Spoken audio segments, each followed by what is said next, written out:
All right, we're here live at Lotlinx. My name is Kerri Wise. I'm the Chief Marketing Officer here at Lotlinx. I'm joined by my colleague, Lance Schafer. You are the GM of Product and Technology. That sounds very official, Lance.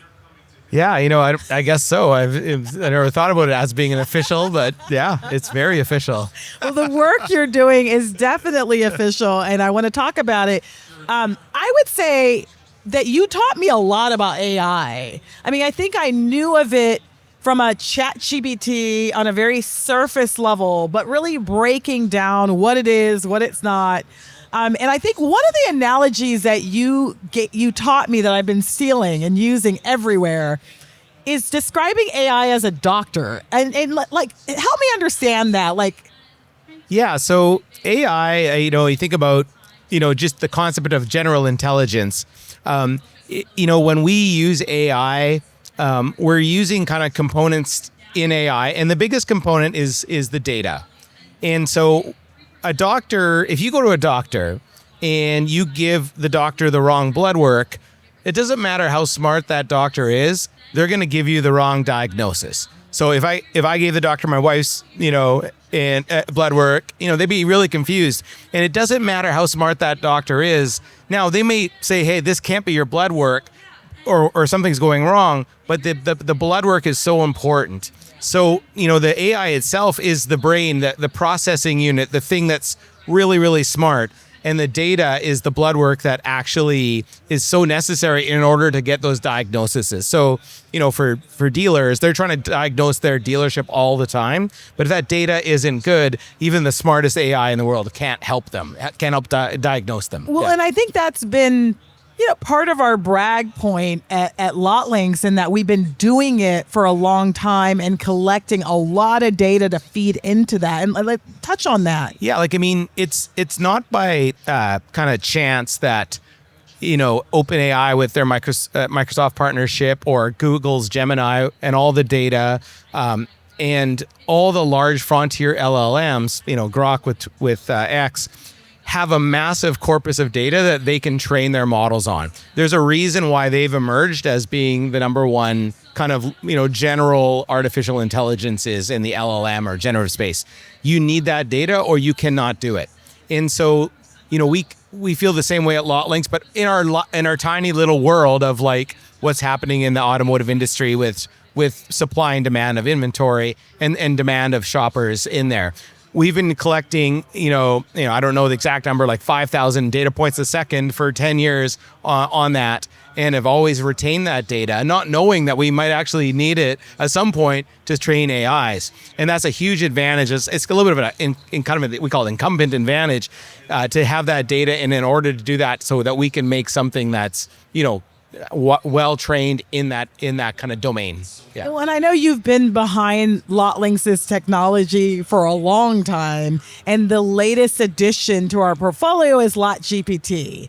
And help me understand, when you were thinking about when we were working on LotGPT, why are we bringing that to market? What is it, for those who aren't familiar? Yeah, so LotGPT, when you first go to it, it's a chatbot.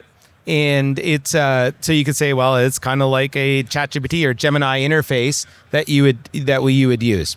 The difference with LotGPT and say something like ChatGPT or Gemini is that it's a vertical AI that's specifically customized for auto dealers, and it's very obvious that it's different when you use it. So, for example, we've got 10 years of data on over 30,000 dealers, inventory movements every day. So, the other models, the more broader models, don't have that data. And so what it does is it allows a dealer to actually use something like a ChatGPT, but with all of the data that we've collected over the last 10 years, so that you can get way better answers. And the other thing that's different is because we've been trusted, thousands of dealers have trusted with their data now for over 10 years. Whereas, with the SOC 2 compliance, they can feel that it's safe to give us their data because they've been giving us their data for a long time. Whereas, sometimes using that upload button with uploading your customer list into Gemini or ChatGPT, obviously that's not a safe way to kind of treat your customer list.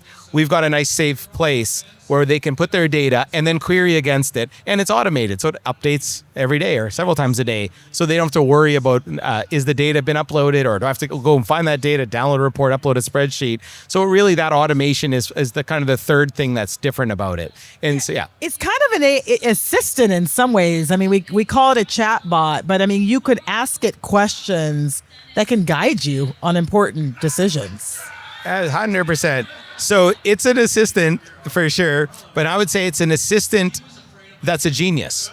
In the way, an assistant that knows in a moment how many cars you sold yesterday or 7 years ago, or how many cars all your competitors sold yesterday by your make model, or every price change that was made at your dealership and all your competitors yesterday. So when armed with that type of an assistant, that it really is something where you can count on that assistant to really help you, operate the dealership. Well, I like that it's bringing to life the power of Lotlinx's data and really powering this new entity, because a lot of times, to touch and feel that data and to really realize its power, I mean, we're putting it really in their hands. Yeah, we've, over the last, 7 or 8 years, we've exposed more and more of the data that we were using for our machine learning models right to the dealer through the VIN manager. And, we're adding more and more to all the time, but it's a lot to go through. And so what we're finding is having it at hand through a chatbot and an LLM really allows dealers to distill to the essence of the data to help with the problem that they have in their mind right now. So thinking about the floor, I mean, there's so many vendors out here, launching AI products. If you're a car dealer and you are guiding a car dealer, what should they be asking to really understand whether a vendor is the real deal or not? Ultimately, we hear the word AI all the time. And I mean, listen, it's such a ubiquitous word now. Real, is your AI real or is it not real? The thing I'd say about it is, the only way to know truly if something is real is to hire someone to forensically look at the tech stack.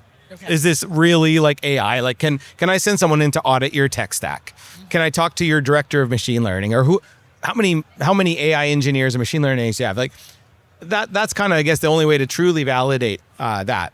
But what I'd say is the more important thing to do is to ensure that the tool that's being provided through the AI is truly solving the problem or working in a way that it actually is helping your business. Because, that is really the whole point of it all. It is very difficult to say, well, so is AI real or not real? It really is. The question is it actually helping my dealership? Can I trust it? And I think those are still the most important questions. Do I truly know why I'm using it? Yes. Those types of things. So it's the outcomes. Is it solving my problems? Yeah. Do people really know how ChatGPT works? Do they understand a generally pre-trained transformer? I mean, does someone go and audit ChatGPT? Is that what that means? Yeah. Do they understand the architecture? Have they sent in someone to OpenAI to examine and make sure that it's real? No, it just works. And so that's the point. And so I think we have to view things the same way. Yeah. So where is this going? And it could be specific to LotGPT, but from a car dealership standpoint, we have AI today. Where is it going? What could it be doing? Yeah, so where it's gonna go is, I mean, there's so many words now that we hear all the time, which is agentic, and so agentic basically is the ability of these AIs to carry out the things. Okay. So if you think about it, when we're using a chatbot like ChatGPT, often we're using it. We might be cutting and pasting it into a document. We might be grabbing that image, putting it somewhere else. So that is, that's not true agentic. It's just basically you're using it, maybe learning, maybe doing something with it.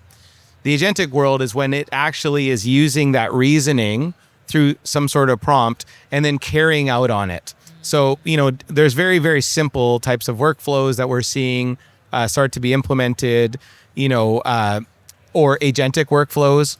or at least human in the loop, which is not quite fully agentic, which means, yeah, I just still have to hit an approve button somewhere. Like it's like you're hiring a junior employee. There's guardrails in place. Yeah, exactly right.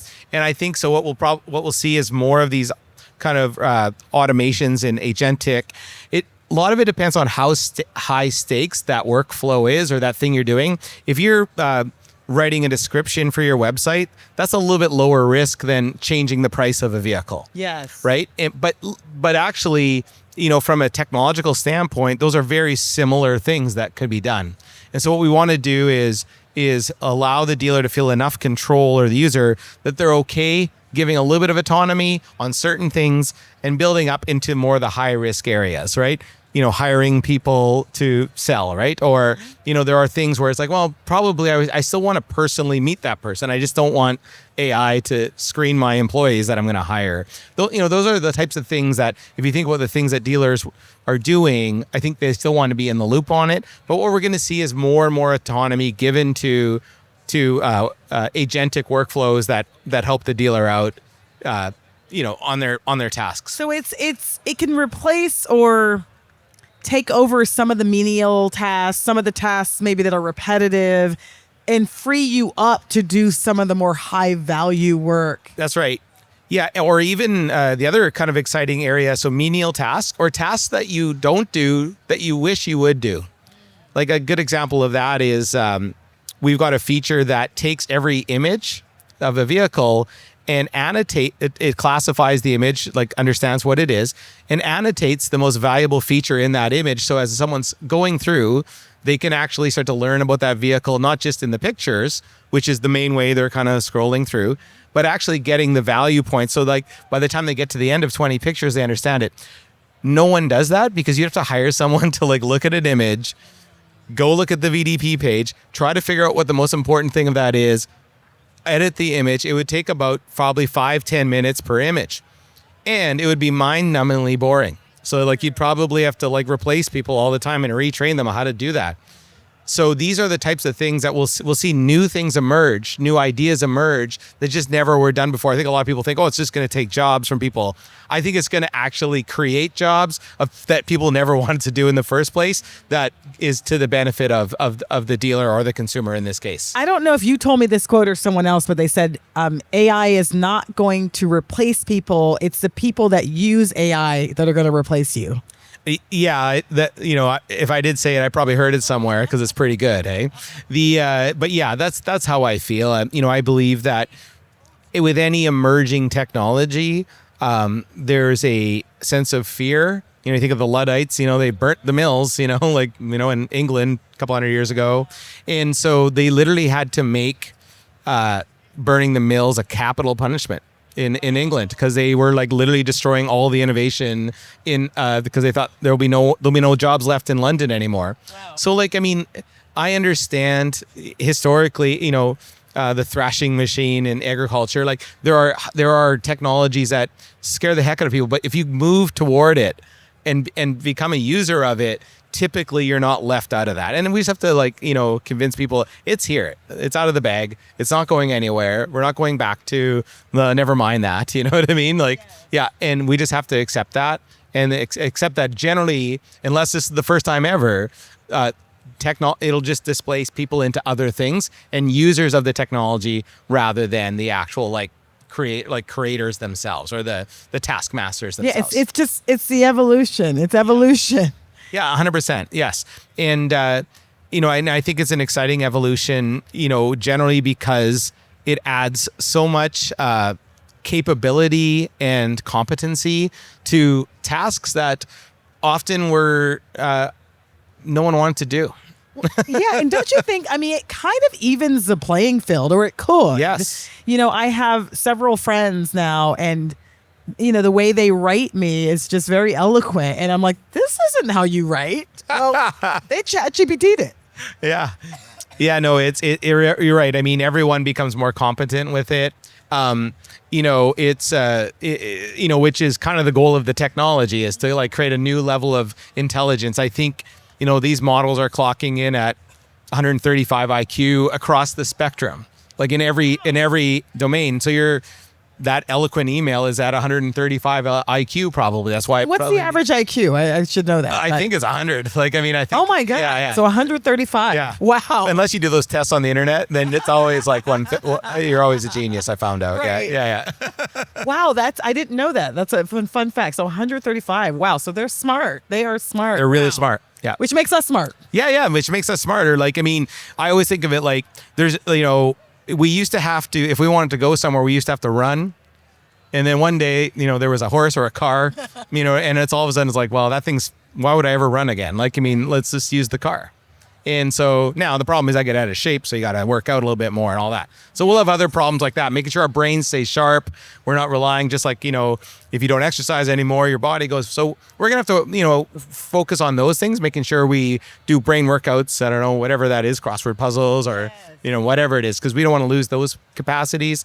But generally speaking, yeah, why would you drive a car 20 miles or why would you run if you could just drive a car? Exactly. Right. I mean, we know that, listen, automotive was a huge game changer in the whole world, like probably one of the biggest, right? Mm-hmm. Here we are sitting at this conference. It's still changing the world, right? And so just transportation itself. So this is the same. I think this is the same thing, but it's just weird because it's cognitive. We're not used to that.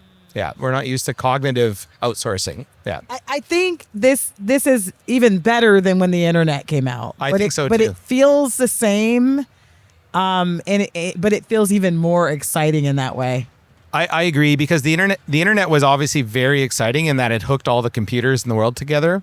It took a long time and it was kind of like, we all kind of knew that would happen and could happen.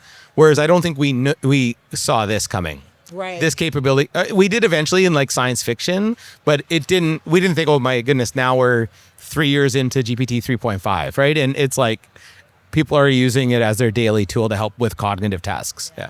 Yes. Amazing. Well, thank you for your work. I mean, you're on the forefront. We're very lucky to have you at Lotlinx and I appreciate it, educating us on where this is going to go. So awesome. No, thank you so much. It's exciting. All right. Live at Lotlinx. We'll see you on the next episode.